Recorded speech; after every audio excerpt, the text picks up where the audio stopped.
It's on trust. So newbie authors used to ask me this, and it was a very real concern. They said, if we send our manuscript to a publishing house, will they take our idea and make another author write it? You know, these are very real worries, but a reputed publishing house will never cheat you. In fact, they are giving you an advance. So it's they who are putting money on the table. So what do you think, Anita? Absolutely, because I think the bigger publishing houses, you go with them because they have a certain reputation. You look at the authors they publish and you see that if they're a good fit for the work that you do, then you know that your work will be shepherded well to some extent. I'm not saying that they're great about marketing, which is something that many of us realize now that, you know, that we have to also push our books. It's the writer who could once just sit back and say, look, I've written my book and now let the world come and read it, doesn't exist anymore. That world doesn't exist anymore. You have to be relevant to the reader in some form or the other, and it's important to be able to, you know, push your books as much as you can, so that readers know about it. And also the competition in the marketplace is so much bigger than it used to be.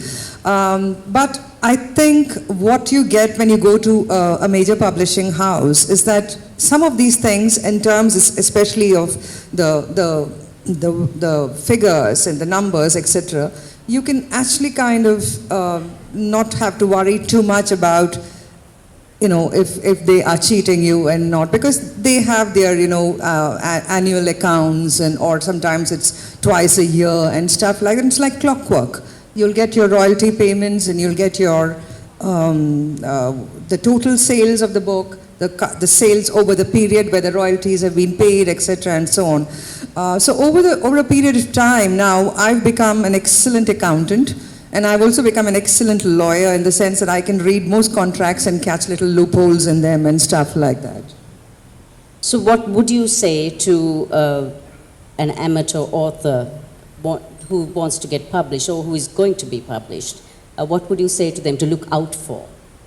I would say the two things. One, make sure that you get paid a small advance. Even if it's a tiny, tiny, tiny advance, make sure that you can get an advance, because you know, it means then the publishing house is committed to your work and they will definitely publish it, because sometimes from the time a book is accepted to publication could take anywhere about a year and a half to 2 years, etc. And so depending on their own lists. And you know, for instance, if there are two literary novels, they wouldn't publish it in the same season, because then the reader is not going to be able to decide which one to pick up, and it would be cannibalizing. So what they do is they work out a list where, a catalog where they know this month these are the kind of books coming out. So I would suggest that you try and work out even a tiny advance, and secondly, don't make the mistake that I did which was to believe that I've written the book and now it should sell on its own. It doesn't happen that way. Talk to readers. Talk to readers, because ultimately it's not about what media says about your work or the awards you win, because there are so many award-winning authors who don't sell, you know, even the basic number of copies. I mean, their books are just kind of wait for another prize to be announced before the book is picked up.